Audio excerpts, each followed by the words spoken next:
How are you preparing for the upcoming widening rich-poor gap?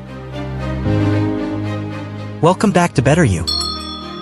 We are all facing one of the most difficult time in the history: low wages, high inflation rates, high cost of living, expensive groceries, electricity bill goes up, unaffordable housing market. Every day, individuals are grappling with the challenge of keeping up with the soaring expenses. Why do all these things happen so quick that we couldn't adapt?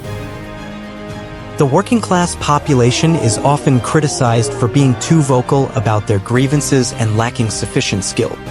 Why do all employees take responsibilities for this? Money lose value drastically. The growing disparity between the rich and the poor is quickly reaching an unsustainable level. How can we address the rapid changes in our economy that are leaving so many struggling to keep up? What role do individuals and society play in bridging the widening gap between the rich and the poor? J.P. Morgan once stated, "Gold is money. Everything else is credit." In 1912, the US dollar, along with other major currencies, was tied to gold at a fixed exchange rate. Central banks had to maintain sufficient gold reserves, imposing strict constraints on currency issuance. Which means, under gold standard, in order to print more money, a country must have a corresponding reserve of gold to maintain these three roles of money. Number 1, a medium exchange. Number 2, a stable economic baseline. Number 3, a store of value. This gold standard makes sure that all countries can only print a certain amount of money depend on the amount of gold they hold.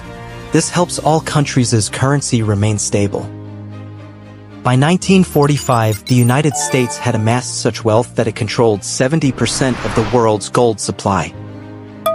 At that time, Bretton Woods system was established with the purpose of governing relations among independent states.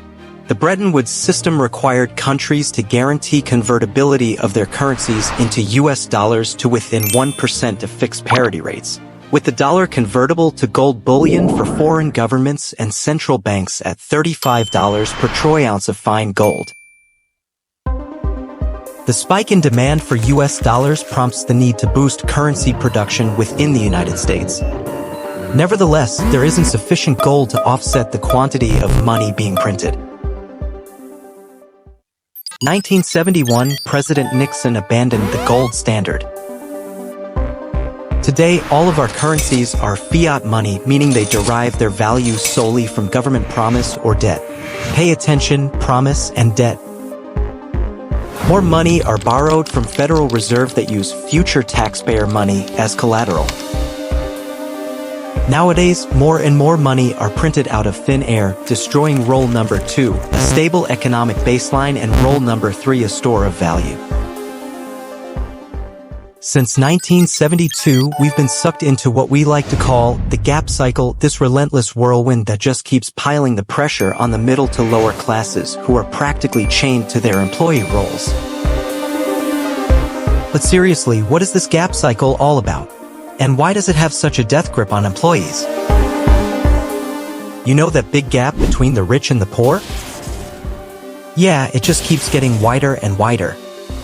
And once you're caught in this never-ending cycle, it feels like there's no way out. The gap cycles works like this. When money gets printed, inflation kicks in, causing the prices of goods and services to rise. Take the example of gold.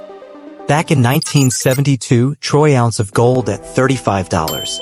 But by 1980, it had skyrocketed at record high to $668 after only 8 years of the end of gold standard. In 2006, before the 2008 depression, gold price at $730 an ounce. 2008, spot gold hits an all-time high of $1,030 an ounce. Fast forward to 2011 and it reached $1,783 an ounce. Today, as 2024, it's gone even higher, surpassing the $2,000 mark. In the span of 50 years, the US dollar has lost 98% compared to its original. For instance, $2,000 can only purchase 1 ounce of gold today, whereas with the same amount of money in 1972, you could buy 57 ounces. In the past, when inflation was stable and the cost of living was low, people could still manage to save money after covering all their expenses. But now, in today's environment of high living costs, expensive goods and services, and soaring inflation rates, saving up is nearly impossible. Some folks are even struggling to afford groceries after paying their bills. Let's dive into details, 3 phases of the cycle. Phase 1. Inflation. Inflation is the gradual increase in prices of goods and services across the economy over time. The example above with the US dollar losing its value perfectly illustrates how inflation operates. If you held on to $50 in the past, it would now be worth only $1 by just letting it sit in the bank. How is inflation measured? The inflation measured by the CPI Consumer Price Index, which is constructed each month using 80,000 items in a fixed basket of goods and services representing what Americans buy in their everyday lives. The U.S. Bureau of Labor Statistics determined the prices and weights of each products through surveys. Every year, the U.S. Bureau of Labor Statistics calculates the percentage change in prices to determine the inflation rate. However, the CPI calculation may not fully account for changes in quality or new products entering the market, or may not accurately reflect changes in the cost of living for all individuals, leading to potential inaccuracies in measuring true inflation. So, what is a better way to measure real inflation? Number 1, comparing past and current gas prices is a useful way to gauge real inflation. Gas prices are significant in daily expenses and respond to economic changes. When gas prices increase, it often raises transportation costs, impacting prices across the economy. Tracking gas price changes provides insights into inflationary pressures and the cost of living. Number 2, comparing real estate prices before and now is another valuable method to assess inflation. When real estate prices increase, it affects housing costs, which can influence overall inflation and the cost of living. Gas prices, living expenses, and real estate prices are the primary indicators for accurately assessing how inflation has impacted your daily life and future prospects. Now we know how inflation can deeply affect us, let's move to the second phase. Phase 2, surging assets price.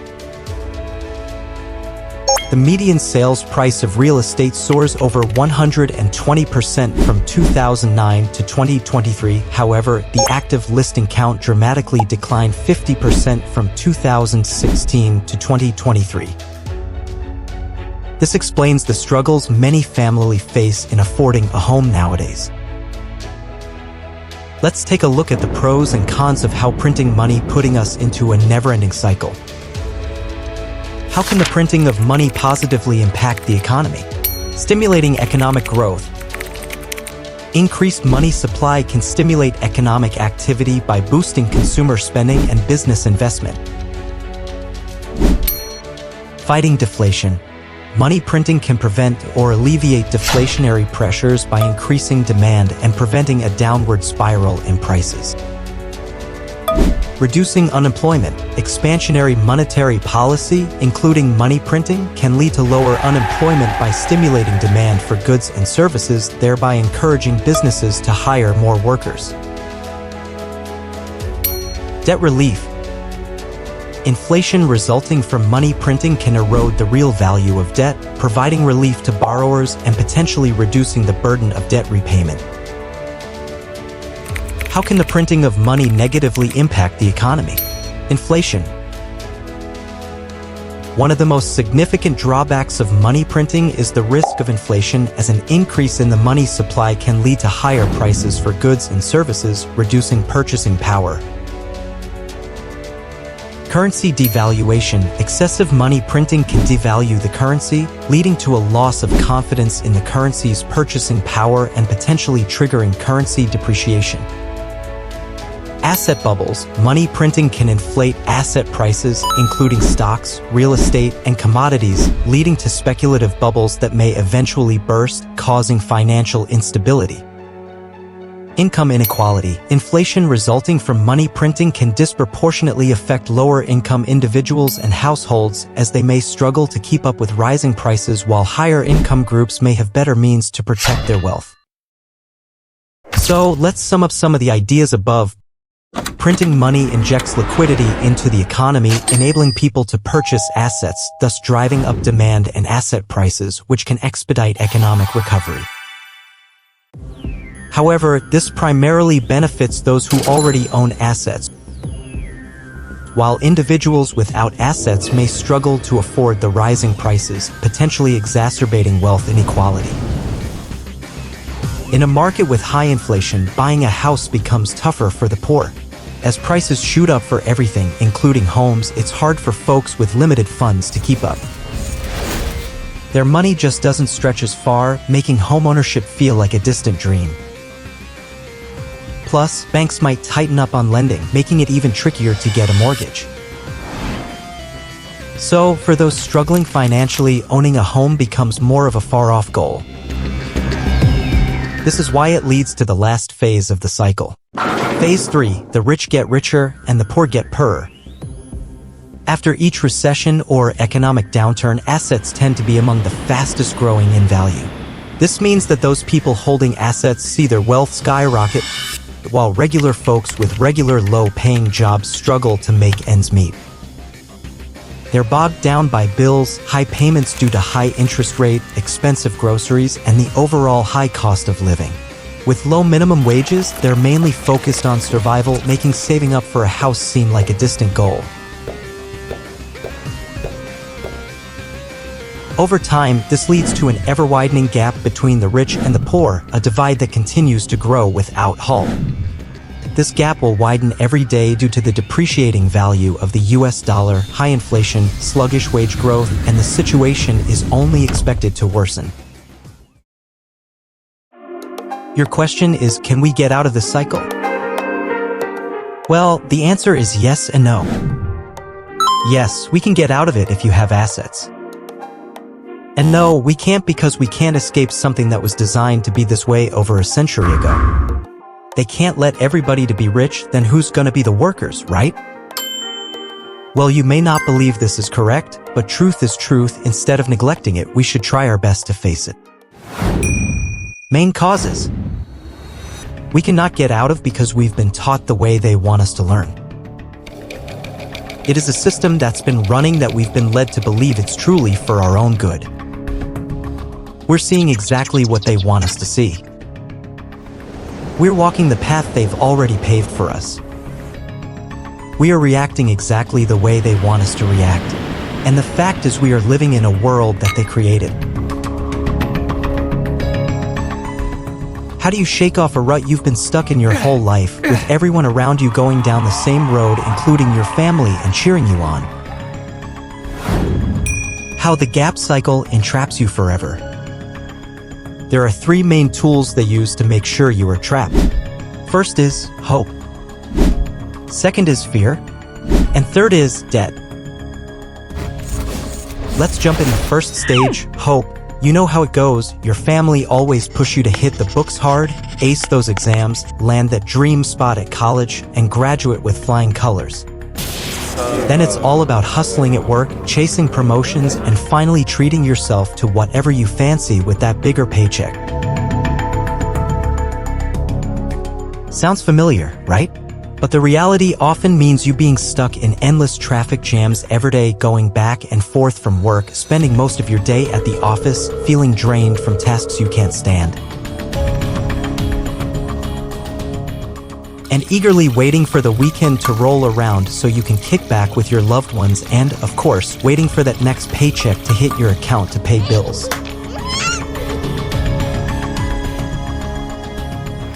You might not realize why you're feeling stuck in this cycle until you look back and see years have flown by. Suddenly, you realize you can't go back to chasing your dreams because now fear has taken over. Second stage is fear.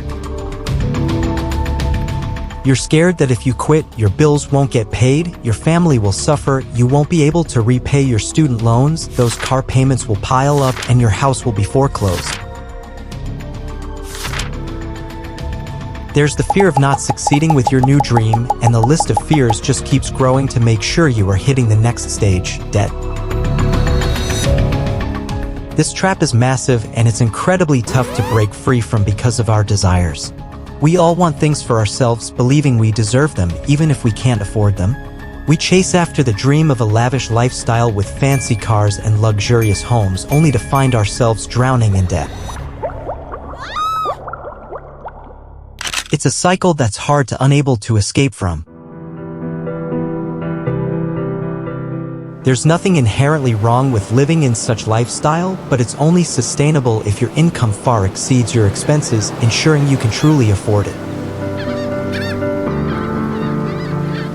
Perhaps you're not actively pursuing that lifestyle, but what if unexpected events occur? Imagine facing sky-high medical bills for yourself or a family member, or suddenly losing your job. In such situations, borrowing money may seem like the only solution to stay afloat and manage your expenses. There are numerous reasons why people can quickly accumulate debt, largely because of the readily available borrowing options we're offered by the banks. Some might argue debt can be a powerful tool to build wealth if managed wisely, and they're not wrong. But do you truly feel confident in your financial education to handle substantial debt or invest it wisely for profit? If so, that's fantastic. However, many people lack this knowledge and find themselves perpetually trapped by debt.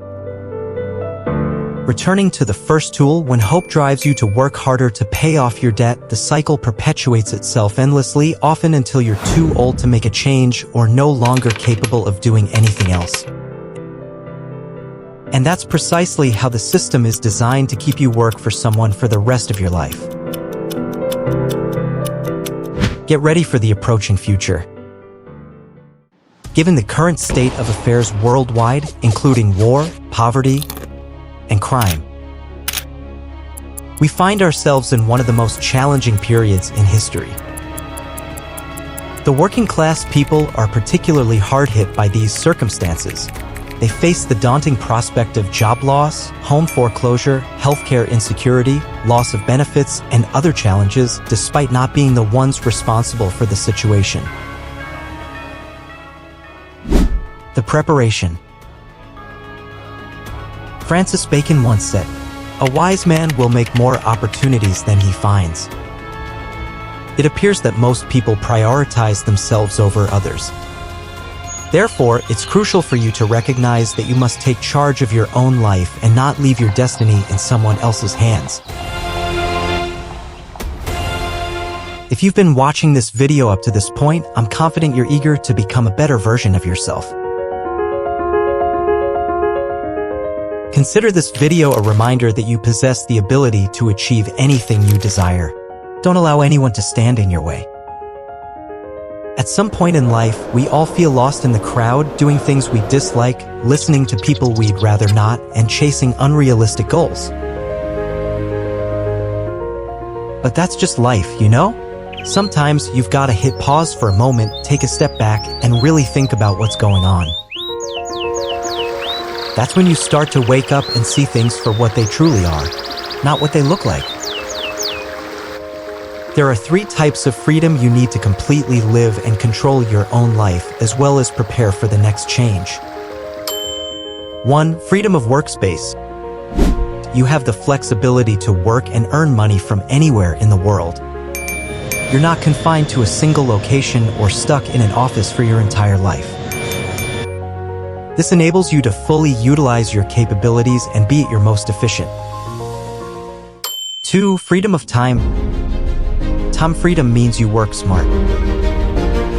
You have the ability to choose when you want to work as long as you get the job done. You have complete control over your work hours, what a typical week looks like, and how much free time you allocate to other interests. It allows you to have more time to spend on more purposeful work for your family and for your own life. 3. Freedom of finance. You have full control over your financial situation, making decisions without the fear of punishment or judgment from others. There's no concern about being fired for budgetary missteps. You have complete autonomy over your money and earnings. To truly navigate through these challenging times, we must meticulously prepare and step out of our comfort zones because major opportunities are rare. This might be the largest, if not the only, opportunity for you to break free from the cycle and achieve wealth. Don't forget 3 types of freedom to help you overcome fear and hardships. Now it's time for you to honestly reflect on yourself, discover your dreams, create step-by-step instructions, and take action. Working on self-improvement is the greatest challenge we all encounter, but as they say, the bigger the challenge, the greater the reward, isn't it? So why still waiting? Let's make your dream come true.